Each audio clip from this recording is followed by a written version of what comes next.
वेङ्कटेशाय श्रीशैलेशदयापात्रं धीभक्त्यादिगुणार्णवं यतीन्द्रप्रवनं वन्दे रम्यजामातरं मुनिं लक्ष्मीनाथसमारम्भां नाथयामुनमध्यमाम् अस्मदाचार्यपर्यन्तां वन्दे गुरुपरम्पराम् यो नित्यमच्युतपदाम्बुजयुग्मरुक्मा व्यामोहतस्तदितराणि तृणाय मेने अस्मद्गुरोर्भगवतोऽस्य दयैकसिन्धोः रामानुजस्य चरणौ शरणं प्रपद्ये। शान्ताकारं भुजगशयनं पद्मनाभं सुरेशं विश्वाकारं गगनसदृशं मेघवर्णं शुभाङ्गं लक्ष्मीकान्तं कमलनयनं योगहृध्यानगम्यं वन्दे विष्णुं भवभयहरं सर्वलोकैकनाथं वसुदेवसुतं देवं कंसचानूरमर्दनं देवकी परमानन्दं कृष्णं वन्दे जगद्गुरुं श्वेतरसमस्तवस्तुविलक्षण अनंत कल्याणिक तान भगवान श्रीमन्नारायण के श्री वेंकटेश भगवान के दिव्य अनुकंपा से आज हम एकादशी का जो महात्म्य है उसका जो विवेचन शास्त्रों में किया गया है, जो बहुत काल से हम लोग उसको अपने जीवन में आचरण में लेते आ रहे हैं, उनका महत्व क्या है, वे सभी विषय हम लोगों के लिए क्यों प्रतिपाद्य हैं, क्यों हमें उसका अनुसरण करना चाहिए, इन सभी चीज़ों का हम आज एकैकशः प्रतिपादन करेंगे। और जो मुख्य आज एकादशी है, जो कि विजया नामक एकादशी से जानी जाती है, उस फाल्गुन महीने के कृष्ण पक्ष की जो एकादशी है उसके बारे में भी हम विस्तृत जानकारी आप लोगों तक पहुंचाएंगे। और एक बात यहाँ पर हम लोगों को समझना चाहिए कि व्रत किस लिए किया जाता है, व्रत का मायने क्या होता है, महत्व क्या होता है। क्योंकि हम अनेक जन्मों से इस भूधरा पर विचरण करते हुए अपने बारे में समुचित जानकारी न होने के वजह से कई सारे गलत चीज़ों में हम पड़ते हैं।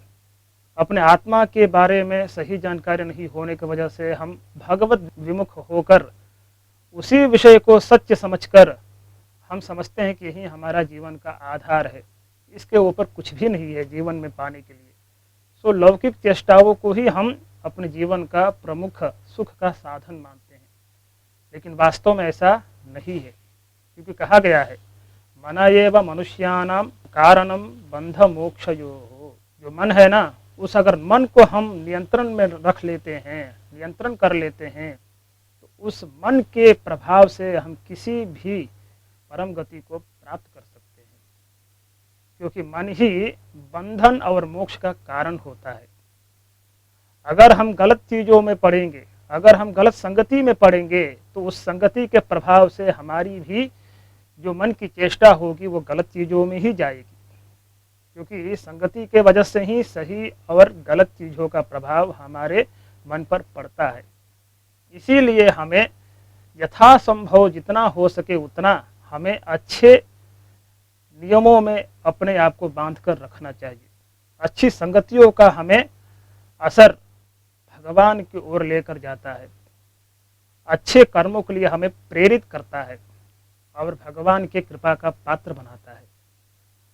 लेकिन बिना किसी साधन के, बिना किसी उपदेश के, बिना किसी व्रत के साक्षात भगवान में लीनता भी संभव नहीं हो पाती है। क्योंकि बड़े बड़े योगी भी कई सालों तक भगवान की तपस्या करते हैं, मनन करते हैं, तो भी विरले ही भगवान का साक्षात्कार कर पाते हैं। ऐसे में सामान्य मनुष्यों के लिए जो अनादिकाल से इस संसार सागर में पड़कर दुख ही दुख भोग रहे हो, जिनको अपने बारे में कुछ जानकारी ही नहीं है, सब कुछ समझते हैं कि शरीर ही सब कुछ है, शरीर के ऊपर और कुछ आत्मा नामक विषय है ही नहीं। ज़्यादातर लोगों के मन में यही धारणा बनी रहती है। अगर सच में आत्मा नहीं होता तो हम इस शरीर का सही उपयोग नहीं कर पाते। हम समझते हैं कि जो भी कर रहे हैं हम ही कर रहे हैं, यह शरीर ही कर रहा है। लेकिन सोचिए, अच्छा खासा हम जिंदगी जीते हैं, बहुत सारे कर्म करते हैं, चलते हैं, फिरते हैं, बोलते हैं, अपने विषयों को लोगों तक पहुंचाते हैं, नाम कमाते हैं, लेकिन एक दिन शरीर धड़ाम से नीचे गिर जाता है। सोचिए, अगर कोई आत्मा अंदर नहीं होता तो इस शरीर का व्यवहार, इस शरीर का नियमन कैसे हो पाता। यानी कि कोई आत्मा नामक चीज हमारे शरीर में पहले से ही थी, जो नियंता के रूप में इस शरीर का धारण करते हुए हमें सभी कर्तव्यों में वो लगाकर हमें आगे बढ़ा रहा था। तो इस आत्मा के बारे में समुचित जानकारी हमें शास्त्रों से मिलती है और कहा गया है आत्मभूता स्वतः सर्वे ख्यात्मान परमात्मनः। जितने भी आत्माएं हैं जो अलग अलग रूपों में, अलग अलग प्राणियों के रूप में विद्यमान रहती हैं, वे सभी स्वतः भगवान के दास रूप होते हैं, दास ही होते हैं। इसमें किसी प्रकार का कोई संशय नहीं होता है। भले कोई माने या ना माने, भगवान की सब संपत्तियां होती हैं। भगवान अपना मानते हैं, लेकिन हम भगवान को पहचान नहीं पाते हैं।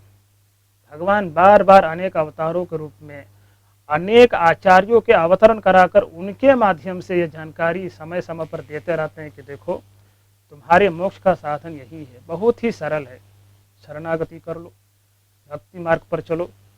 और मैं इतना सरल हूँ कि अगर मेरे ओर एक कदम डालोगे तो मैं 100 कदम तुम्हारी ओर दौड़ूंगा, तुम्हें अपना कर अपने धाम को ले जाऊंगा। काष्ठपाषाण सन्निभम अहम स्मरामि मद्भक्तम न जामि परमाम गतिम। भगवान बोल रहे हैं कि अगर एक बार शरणागति, एक बार भक्ति भाव से कोई भक्त मुझे अपने हृदय में स्थान दे देता है, अपने हृदयारविंद में रख लेता है, तो ऐसे व्यक्ति को मैं कभी भूलता भी नहीं हूँ। वो व्यक्ति भले ही अपने मृत्युशैया पर होते हुए मुझे भूल जाए, लेकिन अहम स्मरामि मद्भक्तम न जामि परमाम गतिम। ऐसे अपने भक्त को मैं खुद स्मरण करता हूँ और अपने दिव्य धाम की ओर ले जाता हूँ। यह है भगवान की महिमा, यह है भगवान की दयालुता। ऐसे भगवान के होते हुए भी दयालु इतने दयालु हैं कि एकमात्र प्रणाम करने से भगवान सोचते हैं कि मैं इसको क्या दूं। इतना भी देते हैं वो कम समझते हैं। हम भगवान की ही कृपा से शरीर पाते हैं, अच्छे संस्कारों से संस्कृत होकर हम अनेक कार्य करते हैं जिसका हमारा नाम होता है, कुल का नाम होता है, ऋषियों का नाम होता है, देश का नाम होता है। लेकिन इन सभी का जो मूल कारण है, उन भगवान को हम पहचानते नहीं हैं, इसका श्रेय नहीं देते हैं। इसीलिए अनादि पाप रचिताम अंतःकरण निष्ठिताम यतीन्द्र विषय सांद्राम विनिर्वासय वासनाम। भगवान रामानुज से यह प्रार्थना की जाती है कि अनादि पाप रचिताम अंतःकरण निष्ठिताम। अनादि कालों से मेरे मन में जो यह पाप निष्ठित हो गया है, गड़सा गया है, ऐसे पाप के वासनाओं का आप दूर करिए। हे प्रभु, आपके बिना इस पाप के जो विषय हमारे मन में इतने जन्मांतरों से पड़े हुए हैं, इनको निकालना और किसी से संभव नहीं है। इसीलिए यथापराधा नस्युर्मे भक्तेषु भगवत्यपि तथा लक्ष्मण योगींद्र यावत देहम प्रवर्तय। और मेरा जीवन भी ऐसा ही करे आप कि मैं किसी न किसी रूप से बंधुजन, जो भगवान के स्नेही जन हैं, जो भागवत लोग हैं, उनका किसी प्रकार का अपचार न करूं, दिल को न दुखाऊं। क्योंकि भगवान अपने विषय में अगर कोई गलती करता है, अपचार करता है, तो उसको क्षमा कर देते हैं, क्योंकि भगवान कृपा का सिंधु हैं, कृपा के सागर हैं। लेकिन भगवान के भक्त के विषय में अगर कोई अपचार करे तो भगवान कभी भी उस गलती को, उस चेष्टा को कभी भी माफ नहीं करते हैं, क्षमा नहीं करते हैं। ऐसे अपचार को असख्यापचार बोला जाता है। और इस असख्यापचार के लिए उस भागवत के सानिध्य में जाकर क्षमा याचन करने से ही उस अपचार से छुटकारा मिलता है, न कि भगवान के पास जाकर भगवान से विनती करने से। भगवान के विषय में करोगे आप तो भगवान से विनती कर, भगवान उस क्षमा से, उस गलती से आपको क्षमा याचन देकर आपको निवृत्त कर देते हैं। लेकिन भागवत जन के विषय में अगर आप गलती करते हो, अपचार करते हो, उनका दिल दुखाते हो, तो उन भागवतों के शरण में जाकर ही उनके माध्यम से आप उस अपचार से छुटकारा पाओगे। इसलिए बोलते हैं यथापराधा नस्युर्मे भक्तेषु भगवत्यपि।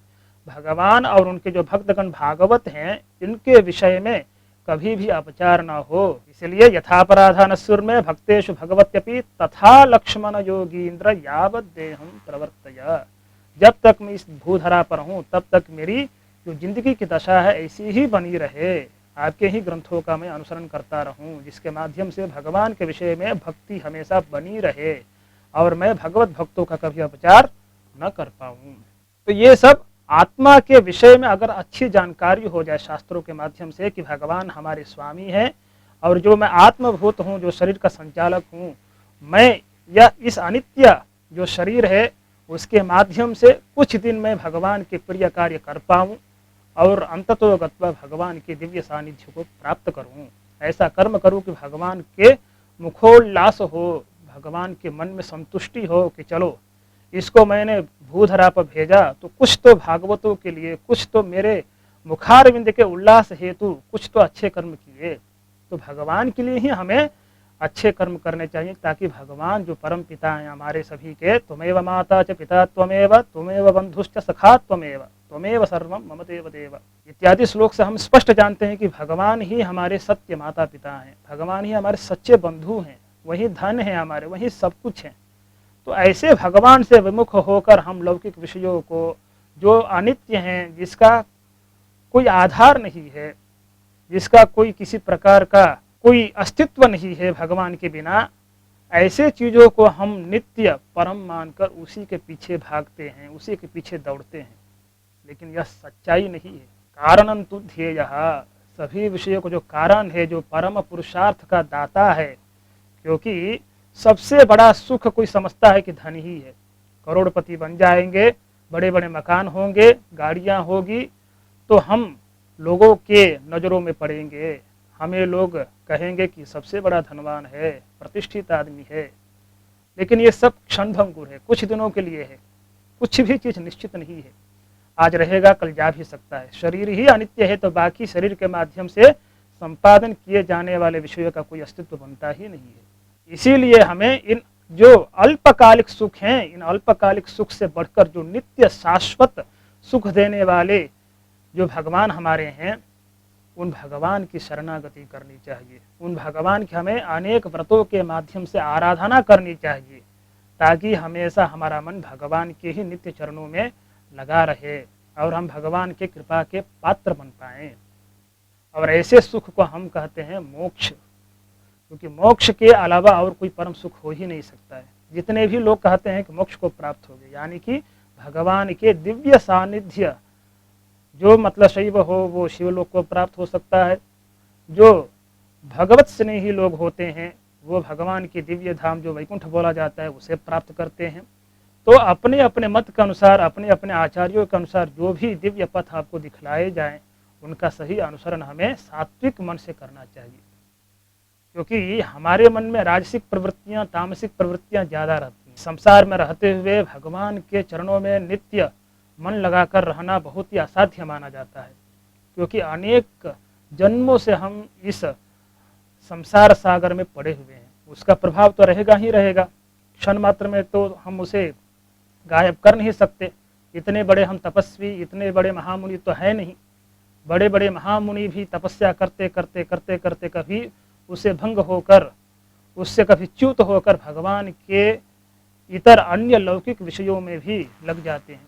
जैसे कि हम विश्वामित्र को जानते ही हैं, अन्य ऐसे बहुत सारे महर्षि हुए हैं जो अनेक कालों तक, अनेक करोड़ों दिव्य वर्षों तक भगवान का तपस्या तो करते हैं, लेकिन कभी कभार वो भी अपने जो निश्चल भक्ति है उससे कुछ समय के लिए च्युत होकर अन्य लौकिक जो विषय हैं उसमें वो प्रवेश कर जाते हैं, जिससे उनकी पूरी की पूरी तपस्या का जो फल है वो नष्ट हो जाता है। इसीलिए हम सामान्य जो जन हैं, हमें कम से कम भगवान के चरणारविंद की स्मृति रखने के लिए जो शास्त्रों में बतलाए गए साधन हैं, जो व्रत हैं, अनुष्ठान है, भगवान का ब्रह्मोत्सव इत्यादि जो मंगल कार्य हैं, उसमें अपने आप को प्रवृत्त रखे रहना चाहिए।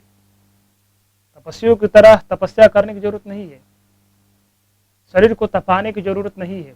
जरूरी नहीं है कि आप जंगल में जाकर ही बैठ जाएं, क्योंकि जो निवृत्तरागा नाम गृह एव तपोवनम, जो निवृत्त राग हैं, जिनके मन से राग हट गए हैं, उनके लिए घर ही तपस्या का स्थल है।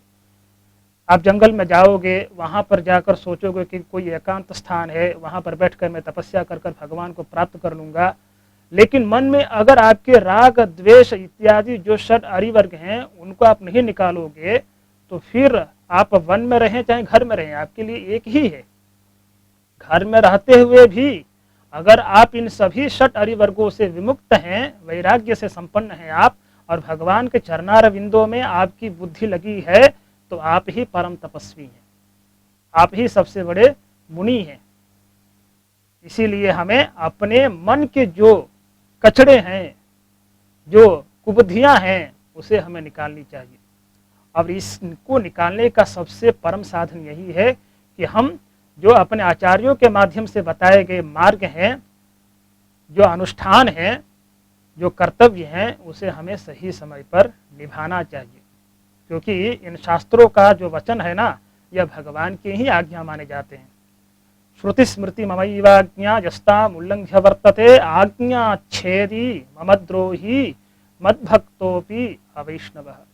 भगवान कहते हैं कि शास्त्रों को जो वचन है वो हमारी ही वचन है, वो मेरे ही आज्ञा मानो।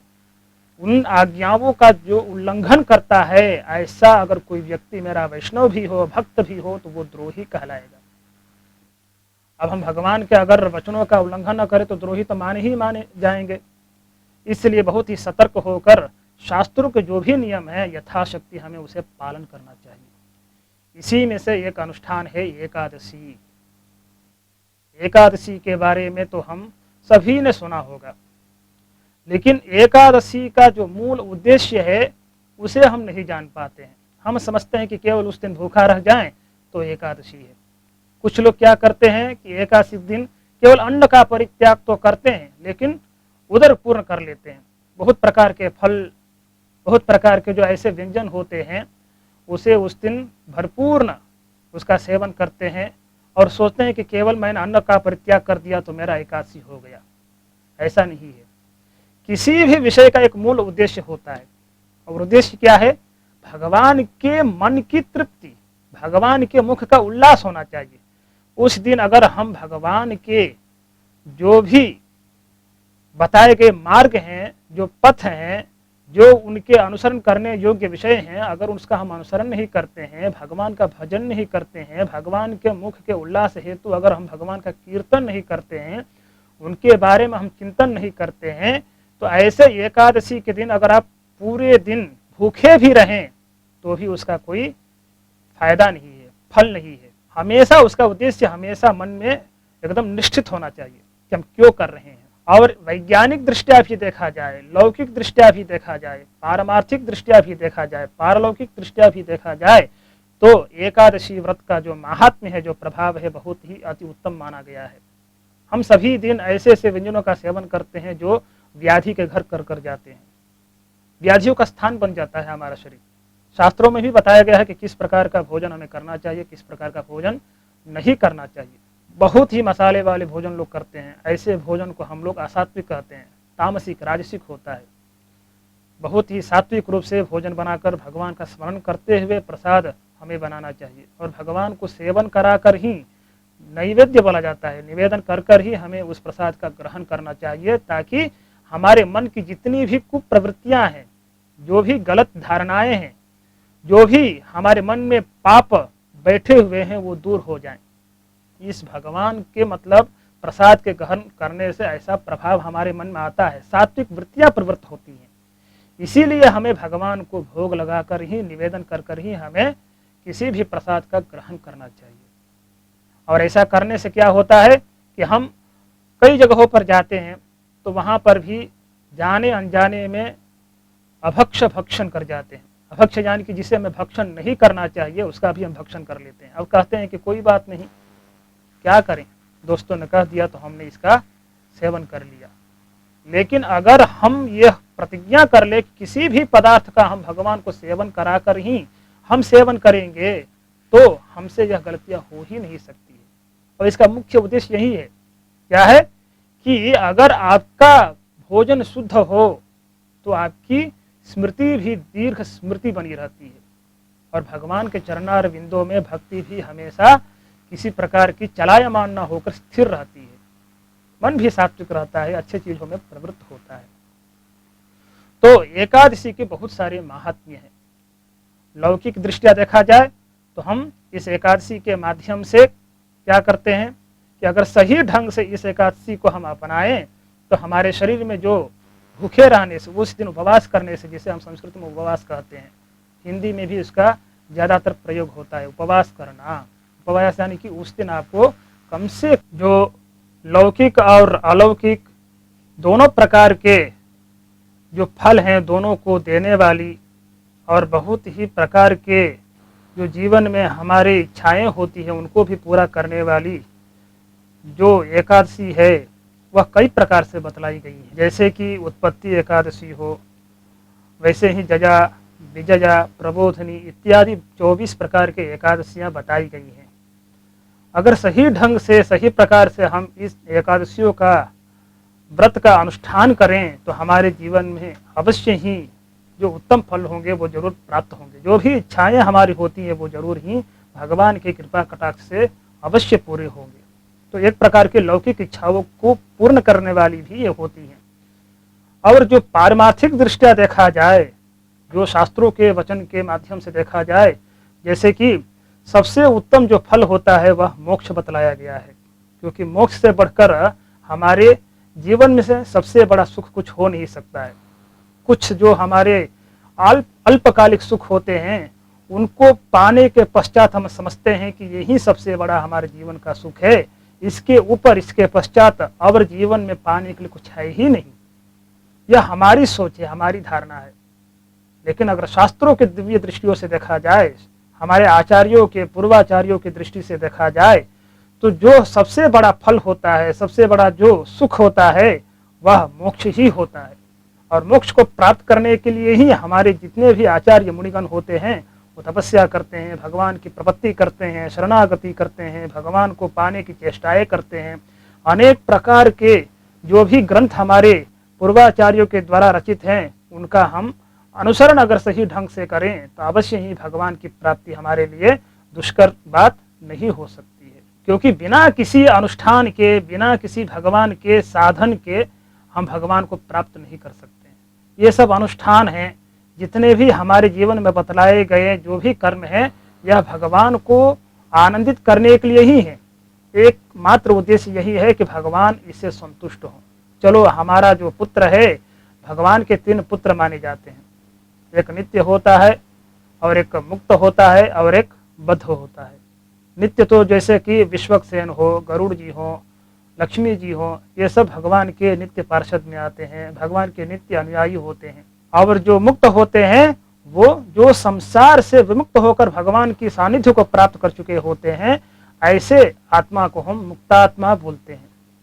और जो बद्ध होते हैं, इस संसार में अभी भी मोक्ष के प्रति जो हमेशा भगवान के शरणागति के माध्यम से भक्ति भाव में लीन रहते हैं, इस भव सागर में पड़े हुए होते हैं, ऐसे आत्माओं को हम बद्धात्मा कहते हैं। ये भी भगवान के ही पुत्र होते हैं। 3 पुत्र अगर मान लो किसी को हो, एक पुत्र अगर विदेश में, एक पुत्र घर पर और एक पुत्र कहीं बगल में हो, तो माँ जो अपने यहाँ पुत्र हमेशा विद्यमान रहता है उसके प्रति ज़्यादा चिंतित नहीं रहती है। जो विदेश में हो उसके प्रति हमेशा माँ चिंतित रहती है। माता पिता दोनों चिंतित रहते हैं कि हमारा जो विदेश में बच्चा है वह कब घर आएगा, कब मेरे नयन को वह संतुष्टि देगा, कब मैं उसे आलिंगन करूंगी, कब उसे प्राप्त करूंगी। यह चिंतन हमेशा माता पिता के अंदर रहते ही रहते हैं। उसी तरह जो हमारे परम पिता भगवान श्रीमन नारायण हैं, वो भी अपने जो बद्धात्माएं होती हैं, यानी कि जो बद्ध आत्मा, यानी कि जो मनुष्य प्राणी होते हैं, उनके बारे में हमेशा चिंतित रहते हैं। कैसे इन अपने जो तृतीय पुत्र हैं इनको प्राप्त करूंगा, कब मेरे को ये प्राप्त करेंगे, कब ये अपने जो वास्तविक स्वरूप है आत्मा को वो जानेंगे। दासभूता स्वतः सर्वे ख्यात्मानः परमात्मनः। इन शास्त्र वचनों को ये कब समझेंगे कि मैं ही भगवान का परम दास हूँ और भगवान मेरे स्वामी हैं। उसके अतिरिक्त जितने भी लौकिक विषय हैं ये अस्थायी हैं, मेरे जीवन के काम के नहीं हैं। इनसे मैं हटकर कब भगवान के बताए हुए मार्गों पर चलकर भगवान को प्राप्त करूंगा। क्योंकि भगवान के प्राप्त करने में कुछ बाधाएं होती हैं। अनादिकाल से अनादि पाप रचिताम अंतःकरण अनुष्ठिताम यतीन्द्र विषय सांद्राम विनिर्वासय वासनाम। जैसे कि मैंने पहले ही बताया कि भगवान को प्राप्त करने में जो बाधाएं होती हैं वो होती हैं भगवान के विषय में, और भगवान के जो बंधु होते हैं जिसको हम भागवत कहते हैं उनके विषय में अगर अपचार हम करें, बार बार शास्त्रोक्त विधियों का हम अनुसरण न करते हुए अपने इच्छा के अनुसार अगर हम बर्ताव करते हैं तो भगवान बहुत ही दुखित होते हैं। बताओ, इसके लिए हमने इतने सारे अवतार लिए, इतने सारे आचार्यों का हमने भूधरा पर भेजकर इसको अपने सानिध्य में लाने की हमने चेष्टाएं की, क्योंकि भगवान खुद दुखित होकर बताते हैं कि बहुनि में जन्मानि व्यतीतानि, मेरे बहुत सारे जन्म हो चुके हैं, और इतना ही नहीं अवजानन्ति मां मूढ़ाः मानुषीं तनुमाश्रितिं, जो मैं इस कृष्ण रामादि अवतार को हमारे जो भक्त होते हैं, जो इस लौकिक धरा पर विद्यमान प्राणी मात्र होते हैं, वे उसके महत्व को नहीं समझ पाते हैं। मानुषीं तनुमाश्रितिं अवजानन्ति, मेरे जन्म को व्यर्थ समझते हैं, उसका अवमानना करते हैं, उसके महत्व को नहीं समझ पाते हैं, इसीलिए मेरे को प्राप्त नहीं हो पाते हैं। भगवान दुखित होकर बोलते हैं। भगवान कहते हैं कि बस सर्वधर्मान् परित्यज्य मामेकं शरणं व्रज अहं त्वा सर्वपापेभ्यो मोक्षयिष्यामि मा शुचः। सभी धर्मों को, यानी कि सभी धर्मों को छोड़ने का मतलब यह नहीं होता है कि सभी धर्मों को वास्तव में छोड़ दो। सभी धर्मों को करते हुए उसमें कर्तृत्व भावना से विहीन होकर उन सभी धर्मों का पालन करो। अगर ऐसा करोगे तो मैं तुम्हें सभी सांसारिक बंधनों से छूट देकर, सभी से छुटकारा तुम्हें दिलाकर मैं अपने सानिध्य को तुम्हें प्राप्त करा दूंगा। इसीलिए भगवान को प्राप्त करने के जो साधन बतलाए गए हैं उन साधनों का हमें अनुसरण करना चाहिए। उसी में से होती है एकादशी नामक एक व्रत। इन एकादशी में बहुत सारे, जैसे कि 24 एकादशियां हैं, उन सभी एकादशियों में जो भी उन एकादशियों का महात्म्य है, जो भी फलश्रुतियां हैं, जो भी विधि विधान है, उनका हमें सही ढंग से उसका पालन करना चाहिए ताकि हमें उसका फल भी हम तक पहुंच पाए। ऐसे एकादशी का जो महत्व है हम तो सभी जानते ही हैं, अपने जो महानुभाव गण होते हैं उनके माध्यम से सुनते ही आ रहे हैं, लेकिन जो शास्त्रों में इसका वर्णन है उसको हम जान लेते हैं। पूर्व काल में, बहुत ही पूर्व काल में मुर नामक एक बहुत ही भयंकर दैत्य रहता था। वह बहुत ही शक्तिशाली था। उसने एक बार दैत्यों को अपने साथ जोड़कर देवलोक पर आक्रमण कर दिया, और देवलोक में जितने भी इंद्र इत्यादि जो भी देवतागण थे उन सभी को अपने पराक्रम से वहां से भगा दिया। अब देवतागण उसके डर से, उसके भय से इतने त्रस्त हो गए कि वो वहां पर एक क्षण के लिए भी रह नहीं पाते थे। इसलिए उन्होंने दौड़ते दौड़ते महेश्वर के पास जाकर उनसे याचना की कि हे भगवान, किसी तरह इस मुर नामक जो भयंकर राक्षस है उसे हमें बचाइए, हमारी रक्षा करें, आपके अलावा इस भयंकर राक्षस से हम कोई नहीं बचा सकता है। तब भगवान शिव कहते हैं कि डरो मत, हमारे शरण में आयो हो तो तुम्हें कुछ ना कुछ उपाय जरूर हम बताएंगे। तब जाकर वो बोलते हैं कि हे देवतागण, तुम यहाँ से क्षीराब्धि में जाओ। क्षीराब्धि में भगवान श्रीमन नारायण शेषशय्या पर लेटे हुए हैं। अगर उनसे जाकर तुम सहायता मांगोगे तो वो शरणागत वत्सल जो भगवान श्रीमन नारायण हैं उन्हें तुम्हें अवश्य ही वो शरणागत समझकर तुम्हारी रक्षा करेंगे, इस दैत्य का संहार करेंगे, उससे मुक्ति दिलाएंगे। जब इन्होंने ऐसे मधुर वाणी भगवान शिव से सुनी तब वहां से वो क्षीराब्धि के लिए प्रस्थान कर भगवान के सानिध्य में पहुंचे और भगवान की बहुत सारे स्तोत्रों से स्तुति की कि हे शरणागत रक्षक, आपके जैसा दूसरा कोई हमें पालन करने वाला कोई भी देवता नहीं है। कृपा कर कर हमारी जो दशा है उस दशा को समझकर, हमारी स्थिति को समझकर इस भयंकर राक्षस से हमें छुटकारा पाएं। तब भगवान उन सभी देवताओं के दुख को हरण करने की इच्छा से उन देवताओं के माध्यम से इस मुर नामक राक्षस की जो भी प्रवृत्तियां हैं, जो भी कुप्रवृत्तियां हैं, जो भी शक्तियां हैं, जो भी जानकारियां हैं, उन सभी जानकारियों को उन देवताओं के माध्यम से प्राप्त करते हैं। तब जाकर तालगंज नामक एक स्थान पर उस राक्षस से भयंकर युद्ध करते हैं। अपने चक्र के प्रभाव से उन सभी राक्षसों के जितने भी अनुयायी हैं, जितने भी उनके सहायक सैनिक हैं, उन सभी का एक एक कर भगवान वध करते हैं। और वध करने के पश्चात भी भगवान करुणा के सागर हैं, वो अपने मोक्ष को ही प्राप्त कराते हैं। क्योंकि भगवान के शंख से, चाहे चक्र से, चाहे किसी भी आयुध से, किसी भी प्रकार की कोई भी मृत्यु होती है तो भगवान की ही शरण में सभी जाते हैं। तो भी एक लीला है कि जो भी अगर किसी को कष्ट देगा तो वो अवश्य ही मृत्यु को प्राप्त करेगा। इसीलिए भगवान इन दैत्यों का वहां संहार करते हैं। संहार करने के पश्चात बद्रिका आश्रम चले जाते हैं और अपने परिश्रम को दूर करने के इच्छा से वहां पर लेट जाते हैं।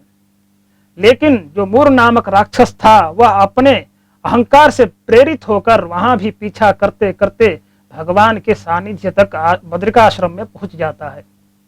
जब भगवान को लेटे हुए देखकर वो समझता है कि भगवान हमसे डर गए हैं, भगवान हमसे त्रस्त होकर यहाँ पर छिपे हुए हैं, तब प्रहार करने की सोच से भगवान को दौड़ता है।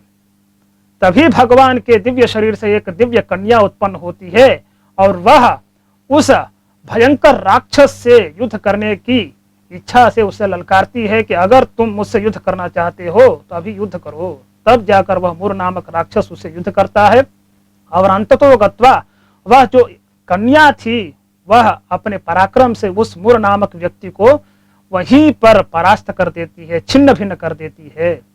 वही कन्या कालांतर में जाकर एकादशी नाम से प्रसिद्ध हुई और भगवान उस कन्या को उसके प्रभाव से बहुत ही संतुष्ट होकर कई सारे वरदानों को देने के लिए प्रेरित करते हैं। तब वह कन्या कहती है, हे प्रभु, अगर आप मेरे प्रभाव से संतुष्ट हैं, खुश हैं, आनंदित हैं तो एक ही वरदान दीजिए कि जो भी मेरे दिन यानी कि एकादशी के दिन जो भी मेरा व्रत करेगा, अनुष्ठान करेगा, उसे लौकिक पारलौकिक जितने भी सुख हैं उन्हें आप तुरंत दें।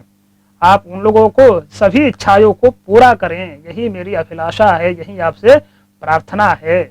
तब भगवान कहते हैं कि हे दिव्य कन्ये, तुम चिंता ना करो, तुम्हारे दिन जो भी मेरा अनुसरण करेगा, मेरा स्मरण करेगा, मेरा गान करेगा, मैं उसे अवश्य ही उनके इच्छाओं को पूरा करते हुए उनको मैं अपने परम धाम को भी प्राप्त कराऊंगा। तब भगवान जाकर उसे संतुष्ट कर वहां से विदा लेते हैं। यह कहानी कई सारे शास्त्रों में, कई सारे पुराणों में बतलाई गई है। विशेष रूप से श्री स्कंद पुराण में भी इसकी व्याख्या मिलती है, विवरण मिलता है। तदनुसार हम आपके सामने इस विषय को हमने प्रस्तुत किया।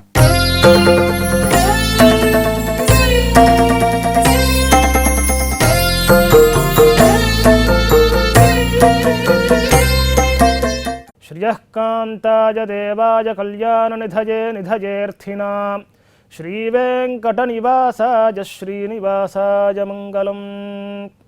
श्वेतर समस्त वस्तु विलक्षण अनंत ज्ञानानंदैक स्वरूप अनंत कल्याणों के गुणों के सागर भगवान श्री वेंकटेश्वर के महती कृपा से हम TTD4 के माध्यम से सभी एकादशियों का जो महात्म्य है यथाशास्त्र आपके सामने प्रस्तुत करते आ रहे हैं। उसी क्रम में हम आज आश्विन महीने के शुक्ल पक्ष में जो एकादशी मनाई जाती है, जिसे पाशांकुशा नाम से हम जानते हैं, उस पाशांकुशा एकादशी का महात्म्य आपके सामने इस शास्त्र के अनुसार प्रस्तुत करेंगे। उसके पहले इस पाशांकुशा नामक एकादशी का क्या तात्पर्य है, क्या इसकी व्युत्पत्ति है, उसके बारे में भी आप जान लें, ताकि आपको इसका अनुसरण करते हुए आपको आसानी हो। पाशांकुशा का अर्थ होता है पाश यानी कि रस्सी। यमराज हमेशा अपने हाथों में पाश लिए रहते, इसलिए उनका नाम है पाशी। यानी कि जो यमराज के पास से मुक्ति दिलाए, जो एकादशी यमराज के पासों से मुक्ति दिलाती हो, उस पर अंकुश लगाती हो, जो यमराज के पुरी में न भेजती हो, अर्थात जिसके सेवन करने मात्र से, अनुष्ठान करने मात्र से भगवान की सन्निधि प्राप्त होती हो, ऐसे एकादशी का नाम है पाशांकुशा। अतः भगवत बंधुओं, आप यथाशक्ति इस एकादशी के महात्म्य का ज्ञान प्राप्त करके तदनुसार आप उसका अनुष्ठान करेंगे। अब हम इसका जो महात्म्य है, जो फलश्रुति है, संक्षेप में आपके सामने प्रस्तुत करेंगे। न गंगा न गया राजन काशी न च पुष्करम न चापि कौरवम क्षेत्रम पुण्यम भूप हरेर्दिनात्। इस एकादशी का दूसरा नाम है हरि दिन। हरि ही मतलब हरिहरति पापानि दुष्टचित्तैः अपि स्मृतः, यानी कि भगवान का एक नाम है हरि, जो दूसरों के पापों को अत्यंत शीघ्र हर लेता हो। ऐसे भगवान का एक नामांतर है हरि ही। और इन भगवान हरि का जो दिन होता है वो एकादशी दिन होता है। अतः इस हरि दिन में अगर कोई भी व्यक्ति किसी भी प्रकार का पापी ही क्यों न हो, बहुत गहरे पाप ही क्यों न किए हो, ऐसे प्रायश्चित न किए जाने वाले पापों को भी इस एकादशी के व्रत के अनुष्ठान के माध्यम से हम धुल सकते हैं। और वहीं बोला जाता है न गंगा न गया राजन, जो नदियों में सबसे श्रेष्ठ नदी है वो गंगा नदी है। गंगा नदी में स्नान करने से जो पुण्य की प्राप्ति होती है, उस पुण्य की प्राप्ति आपके इस एकादशी का अनुष्ठान करने मात्र से प्राप्त हो जाती है। इतना ही नहीं, गया में श्राद्ध जो है सबसे पुण्य माना जाता है। वैसे तो हम सभी अमावस्या के दिन या पितृ पक्ष के समय में हम तो श्राद्ध इत्यादि करते हैं, लेकिन गया में किया हुआ श्राद्ध जितना फल देता है उससे अधिक फल इस एकादशी के अनुष्ठान के मात्र से हमें प्राप्त होती है।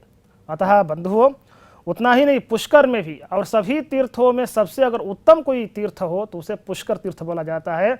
वहाँ पर अगर कोई स्नान करता है पुष्कर तीर्थ में, वहाँ पर किसी प्रकार का वास करता है, तो ऐसे व्यक्ति को भगवत सन्निधि प्राप्त होती है।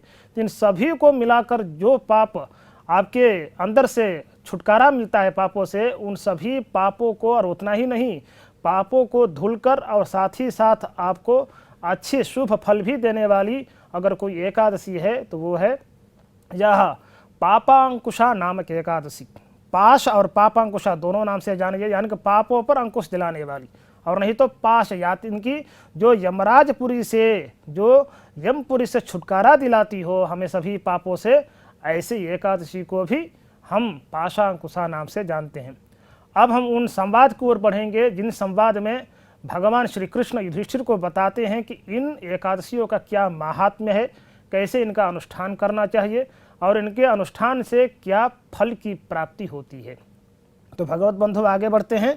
युधिष्ठिर उवाच कथयस्य प्रसादेन भगवन् मधुसूदन यशस्य शुक्ल पक्षे तो किम नाम एकादशी भवेत। यानी कि इस आश्विन महीने के शुक्ल पक्ष में कौन सी एकादशी होती है, उसका महात्म्य क्या है, हे भगवान आप हमें निवेदित करें ताकि हम वैसा ही अनुष्ठान करें और इस अनुष्ठान के माध्यम से आपके सन्निधि को प्राप्त हो पाए। तो भगवान बोल रहे हैं, श्री कृष्ण उवाच शृणु राजेन्द्र वक्ष्यामि माहात्म्यम पापनाशनम शुक्ल पक्षे च आश्वयुजे। बोल रहे हैं कि इस आश्विन महीने के शुक्ल पक्ष में जो एकादशी होती है उसके बारे में मैं आपको अभी अवगत कराता हूँ। न जाति नरकम घोरम नत्वा पापहरम हरिम पृथिव्याम यानि तीर्थानि पुण्यानि आयतनानि च। और इस एकादशी के अनुष्ठान करने वाले किसी भी व्यक्ति को कितने ही बड़े बड़े पाप क्यों न हो, उन सभी प्रकार के पापों से मुक्ति मिल जाती है। वैसे पाप कई प्रकार के होते हैं, अगर गलती से किया हुआ पाप हो तो उसका प्रायश्चित विहित है, हम प्रायश्चित के माध्यम से उन पापों से मुक्ति पा सकते हैं। लेकिन कुछ जो पातक होते हैं महापातक होते हैं, उनकी प्रायश्चित शास्त्रों में शायद ही कहीं हो। जैसे कि बोला जाता है आतताई का किया हुआ पाप, दूसरों की संपत्ति हड़प लेना, दूसरों के स्त्रियों को नज़र दृष्टि से देखना या उनका अपमान करना या स्त्री का अपहरण करना। इतना ही नहीं, किसी को विष देना, किसी के घर में आग लगा देना इत्यादि जो पाप होते हैं वो महापातक के रूप में गिने जाते हैं। तो ऐसे पापों से छुटकारा अगर आपको चाहिए, वैसे अगर गलती से हो जाए तो ठीक है, अज्ञानता के कारण, किसी के संगति के कारण होता है तो ऐसे पापों से प्रायश्चित किया जा सकता है, छुटकारा मिल सकता है। लेकिन जानबूझकर आप करते हैं तो वे जो पाप होते हैं आपको प्रारब्ध के रूप में कहीं ना कहीं अगले जन्म में भुगतने पड़ सकते हैं या उसी जन्म में भुगतने पड़ सकते हैं। लेकिन इन पापों के करने के पश्चात भी अगर आपके मन में कहीं ना कहीं प्रायश्चित्त हो जाए, प्राय मतलब प्राय ना, अगर चित्त में संशोधन हो जाए, अगर आपने अपने गलती को स्वीकार कर ली और आप में अगर उस पाप के करने से ग्लानि उत्पन्न हो गया तो वही प्रायश्चित है। और उसके प्रायश्चित के रूप में हम क्या करते हैं, भगवान के शरण में जाते हैं और भगवान से प्रार्थना करते हैं कि हे प्रभु, जो कोई भी पाप हमसे हुई है, गलती से हो चाहे जानबूझकर हो, कृपा करके आप भूलवशात इन पापों को जो हमने किया है उसे क्षमा कर कर हमें अपने शरणों में ले। तो इत्यादि जो मनोभाव वृत्ति है वो उत्पन्न होनी चाहिए, तब जाकर आपको ऐसे पापों से छुटकारा मिल सकता है। और इतना ही नहीं, इसीलिए शास्त्रों में कई प्रकार के व्रत के अनुष्ठान का भी विधान किया गया है ताकि जितने भी पाप बुद्धि वाले लोग हैं उनकी प्रवृत्तियां शास्त्रों में प्रवृत्त हो, अनुष्ठानों में प्रवृत्त हो, ताकि उनकी बुद्धि पापों में न लगे। गलत कामों से बचने के लिए हमें कोई ना कोई सदनुष्ठान तो करना ही पड़ेगा। और सदनुष्ठान करने का सबसे बड़ा एक उद्देश्य ये है कि हम उसके माध्यम से सात्विक प्रवृत्ति वाले इंसान हो जाते हैं। हमारे मन में जितने भी पाप बुद्धियां हैं वो धीरे धीरे धीरे दूर हो जाती है और हमारा मन निर्मल होता जाता है। यही भगवान के कथा का सबसे बड़ा एक उद्देश्य है। जितना कथा आप सुनते जाएंगे उतना ही आपका मन निर्मल होता जाएगा और धीरे धीरे धीरे धीरे भगवान के चरणारविंदों में आपकी भक्ति दृढ़ होती जाएगी। अतः हे भगवत बंधुओं, ऐसे जितने भी सात्विक व्रत के अनुष्ठान कहे गए हैं बहुत ही सुलभ है। इतना भी नहीं है कि बहुत कष्ट को सता कर आपको करना है। बहुत दिनों से तो हम खाते ही जा रहे हैं, जितने भी अभक्ष्य भक्षण है सब करते आते जाते हैं। इतना नहीं कि आपको कष्ट प्रतिदिन उठाना है और फिर एकादशी के दिन महाकष्ट उठाकर आपको इस व्रत का अनुष्ठान करना है। ऐसा कदाचित शास्त्रों में वर्णन ही है कि इतना आप कष्ट करिए। पूजा का सबसे बड़ा एक उपाय सरल है, यानी कि सरल विधि से अगर कोई पूजा पाठ की जाती हो, बिना शरीर को वेदना दिए, शरीर को कष्ट पहुँचाए जो पूजा पाठ किया जाता है, जिन यज्ञों का अनुष्ठान किया जाता है, ऐसा पूजा पाठ ही सबसे उत्तम और सात्विक माना गया है। पूजा पद्धतियाँ भी 3 प्रकार की होती हैं, सात्विक, राजसिक और तामसिक। निष्काम भाव से अगर भगवान की भक्ति की जाती है, पूजा पाठ इत्यादि किया जाता है बिना शरीर को कष्ट पहुँचाए, तो ऐसे पूजा और कुछ भी विधान हो, याज्ञिक अनुष्ठान हो, तो उन अनुष्ठानों को, पूजा पाठ को हम सात्विक श्रेणी में रखते हैं। और शरीर को बहुत ही कष्ट दिलाकर और शास्त्र के जितने भी विधियां हैं, शास्त्र की जितने भी प्रवृत्तियां हैं, उनको अस्वीकार करते हुए, उनको दरकिनार करते हुए मनमर्जी से आडंबर रूप से अपने आप को अपने वैभव को प्रदर्शित करने के लिए अगर कोई व्यक्ति अनुष्ठान करता है तो ऐसा अनुष्ठान अमान्य होता है शास्त्रों के दृष्टि से। ऐसे अनुष्ठान को लोग राजसिक कहते हैं, क्योंकि भगवान की तृप्ति के लिए, भगवान के मुखोल्लास के हेतु ऐसा अनुष्ठान नहीं किया जाता है। आडंबर के यक्षे दास्यामि मोदिष्ये इत्यज्ञान विमोहिताः, यानी कि मैं ही दान दे रहा हूँ, मैं ही याग कर रहा हूँ, मैं ही बहुत प्रकार के अनुष्ठानों का करता हूँ, इत्यादि सोच से अगर कोई अनुष्ठान होता है तो इन अनुष्ठानों का कोई भी फल नहीं होता है, अपितु इसके विपरीत पाप का ही भागी बनना पड़ता है।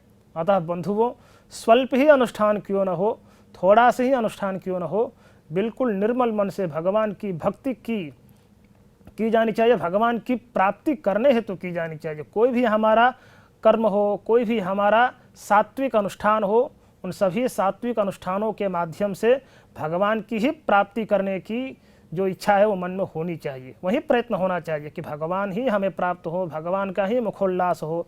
अपने किसी इच्छाओं को पूर्ण करने के लिए नहीं होता है। भगवान अगर अनुग्रह करे तो आपकी जितने भी शारीरिक हो, मानसिक हो, 3 प्रकार के कष्ट बोले जाते हैं, आध्यात्मिक हो, चाहे आधि दैविक हो, चाहे आधि भौतिक हो, इन सभी प्रकार के दुखों को भगवान स्वयं ही दूर कर देते हैं।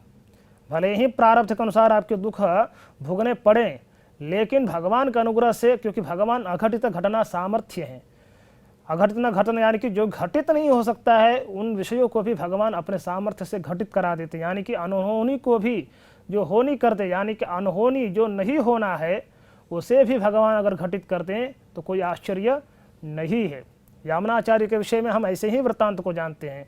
यामनाचार्य के परमपद होने के पहले उन्हें बहुत बड़ा एक व्रण था उनके पीठ में, लेकिन भगवान ने परमपद होने के पहले जो समय निर्धारित था परमपद होने के लिए, 1 सप्ताह पहले ही भगवान ने अपने संकल्प से उन्हें परमपद को प्राप्त करा दिया और उनके जितने भी घाव थे उनको उनके शिष्यों को प्रदान कर दी।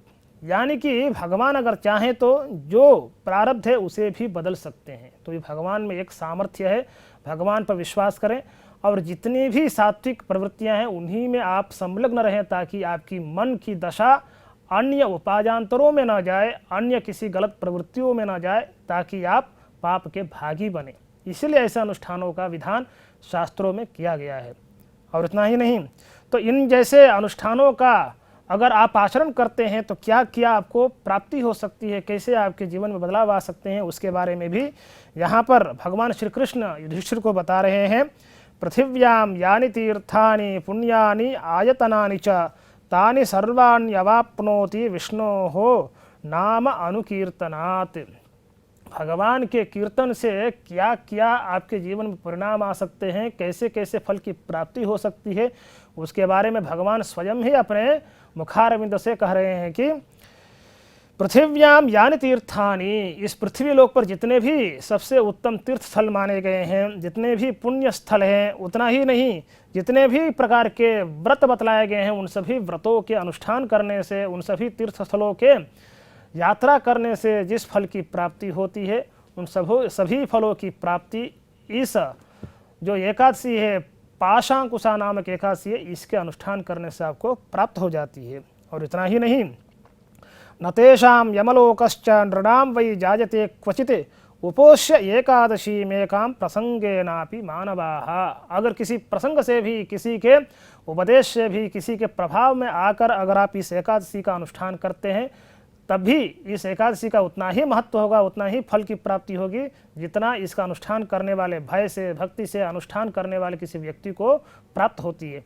अतः बंधुओं, आपको जितना संभव हो सके, यानी कि शास्त्रों में कहा गया है कि स्वधर्माचरणम शक्त्या विधर्माच निवर्तनम, जितना शक्ति हो सके यथासंभव आपको अपने ही धर्म का अनुसरण करना चाहिए, बाकी विधर्म से बचना चाहिए।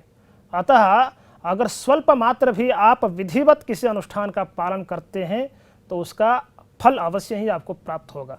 लेकिन दिखावे के लिए अगर शास्त्र के विरुद्ध अगर आपने महान कार्य ही क्यों न किया हो, बड़ा बड़ा याग, बड़े बड़े यज्ञों का ही अनुष्ठान क्यों न किया हो, लेकिन अविधि पूर्वकम यानी कि विधि के अनुसार न किया है, तो ऐसे बड़े बड़े यज्ञों का भी फल आपको अनुमात्र भी नहीं मिलता है, छोटा सा भी फल की प्राप्ति नहीं होती है, अपितु अनर्थ ही सिद्ध होता है। अतः विधि द्वारा बताए गए, यानी कि शास्त्रों में जो विधि निषेध बताए गए हैं, उनका अनुसरण करते हुए आपको इन अनुष्ठानों का पालन करना चाहिए और यथाशक्ति भी कर सकते हैं। खुद इसी में कई जगहों पर भगवान श्री कृष्ण ने युधिष्ठिर को बताया भी है कि जो जितना मतलब कर पाएगा उतना करे, तो भी उसको उस फल की उतनी ही प्राप्ति होती है जितना पूरे विधि विधान करने से होता है। अतः भगवत बंधुओं, वैष्णव पुरुषो भूत्वा शिवनिंदां करोति यः यो निंदेत वैष्णवम लोकम सयाति नरकम ध्रुवम। और साथ ही साथ भगवान यह भी कर रहे हैं कि जिस व्रत का भी आप अनुष्ठान करते हो, जिस व्रत के अनुष्ठान के समय आप सात्विक होने की प्रवृत्ति से आप उसमें प्रवृत्त हो, तो ऐसे समय पर किसी की भी निंदा करने से बचनी चाहिए। भले ही आपकी किसी शत्रुता क्यों न हो, भले ही आप परम भक्त हों किसी देवता के, लेकिन देवतांतरों की निंदा सर्वथा वर्ज्य है, सर्वथा उनका निंदा करना मान्य नहीं है। खुद भगवान ही श्री कृष्ण अपने मुखारविंद से कह रहे हैं कि वैष्णवः पुरुषो भूत्वा शिवनिंदां करोति यः। अगर कोई वैष्णव मुझ में भक्तिमान ही क्यों न हो, मुझ में अपार भक्ति ही क्यों न हो, लेकिन अगर शिव की निंदा करता है तो वो मुझे प्रिय नहीं है।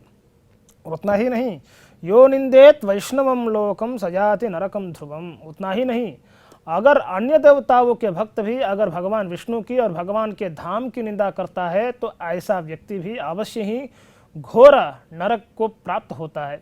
अतः जितना हो सके, क्योंकि भगवान की ही सभी संपत्ति है, जो भी इस विश्व में आपको दिखाई दे रहा है, जितने भी देवतागण हैं, भगवान के ही शरीर के अंश हैं, भगवान के ही देह के अंश माने जाते हैं। क्योंकि कइति ब्रह्मणो नाम ईशोहम सर्वदेहिनाम आवाम तवांगे संभूतौ तस्मात् केशव नामवान। भगवान का एक नाम है केशव। केशा का अर्थ होता है क मतलब ब्रह्मा, ईश मतलब शिव। इन दोनों को जिसने अपने शरीर में धारण किया हुआ हो, ऐसे किसी परम आत्मा को हम भगवान या केशव कहते हैं। यानी कि दोनों देवताओं को धारण करने वाले हमारे भगवान श्रीमन नारायण का एक दूसरा नाम केशव भी है। अतः उनके ही विभूतियों का अगर हम निंदा करते हैं तो भगवान की ही निंदा करनी जैसी होगी।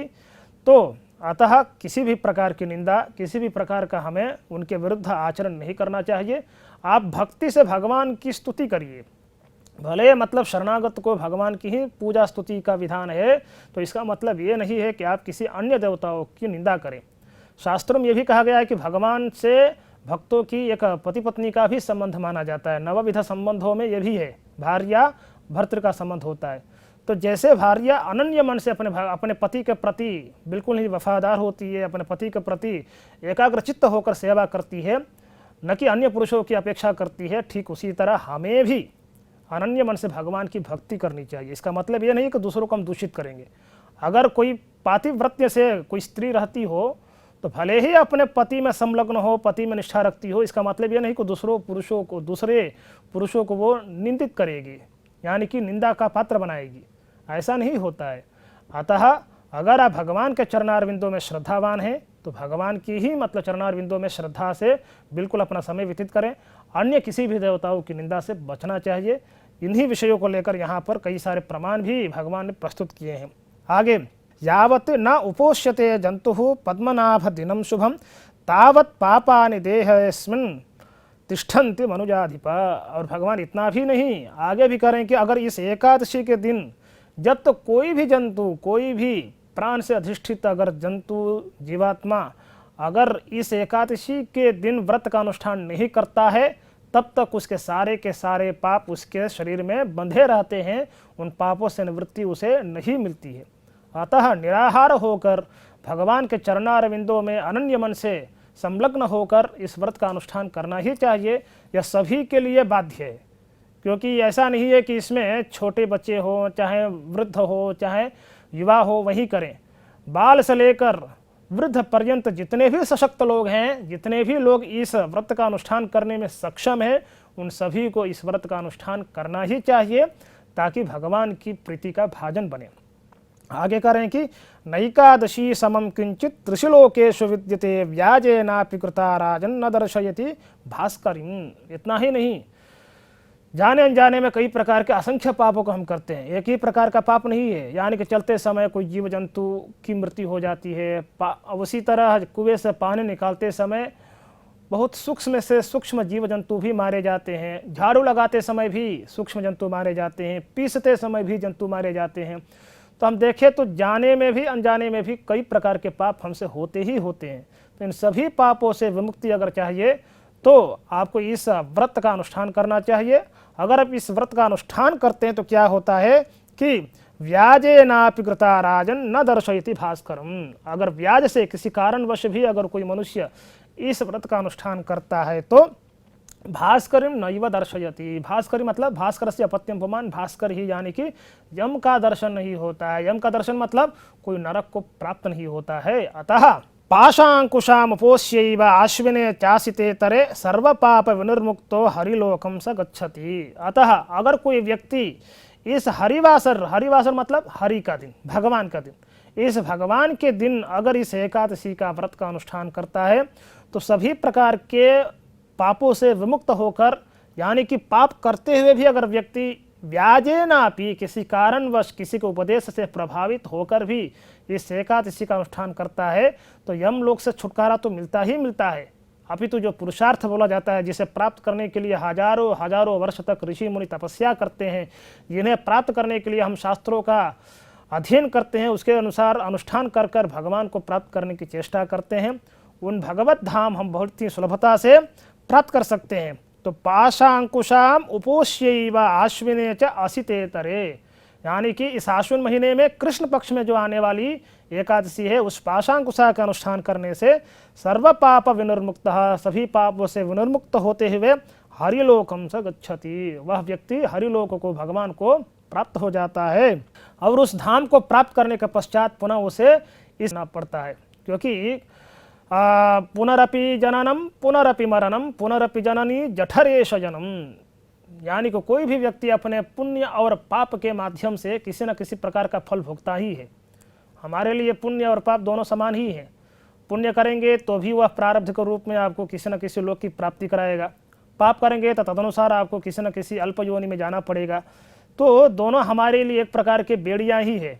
अगर बेड़ी लोहे की हो या सोने की हो, बेड़ी बेड़ी ही होती है, आपको बंधन में ही रखेगी। उसी तरह आपको सर्वथा प्रयत्न करके भगवान के ही प्रति जो अनुष्ठान बताए गए हैं उन अनुष्ठानों का पालन करना चाहिए, और पालन करने से आपको जन्म जन्मांतरों से मुक्ति मिलती है। न च पुनरावर्तते न च पुनरावर्तते कहा गया है कि जिसको प्राप्त करने के पश्चात, यानी कि जिस धाम का आपने प्राप्त कर लिया हो, उस धाम को प्राप्त करने के पश्चात पुनः आपके किसी जननी के जठर में शयन करने की आवश्यकता नहीं पड़ती है, यानी कि आप सर्वथा विनिर्मुक्त होकर भगवान के ही नित्यत्व को प्राप्त हो जाते हैं।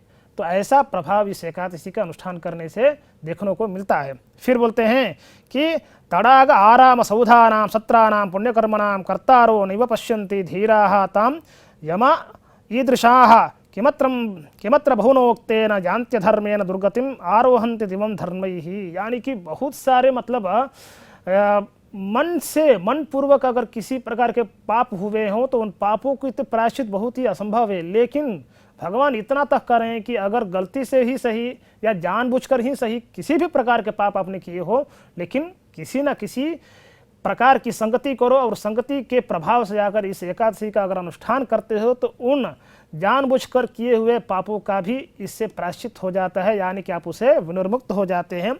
और आगे बता रहे हैं फलश्रुति इति ते कथितम राजन यत्पृष्टो हम त्वजानघा। यानी कि सभी प्रकार के पापों से विनिर्मुक्त कराकर साक्षात भगवान के सन्निधि को प्राप्त कराने वाली है एकादशी सर्व प्रयत्नेन सर्वथा प्रयत्न करके सभी जंतुओं द्वारा की जानी चाहिए। यानी कि मनुष्य ही नहीं अपितु जंतु भी, कितने ही मतलब अधोगति को प्राप्त हुए जंतु भी भगवान को सानिध्य प्राप्त करते हैं। अतः भगवत बंधुओं, इस एकादशी का महात्म्य के श्रवण कर आप भी इस एकादशी व्रत का अनुष्ठान करें ताकि भगवान की कृपा का पात्र बन सके। इसी आशय के साथ मैं इस कथा को यहीं पर विश्राम देता हूँ। ओम नमो वेंकटेशाय।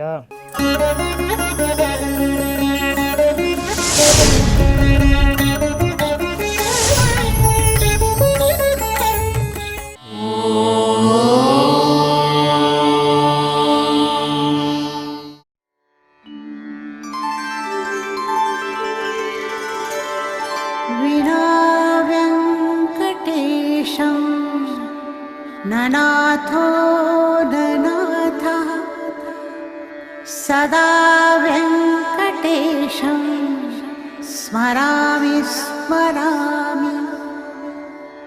हरे वेङ्कटेश प्रसीद प्रसीद। प्रियं वेङ्कटेश प्रयच्छ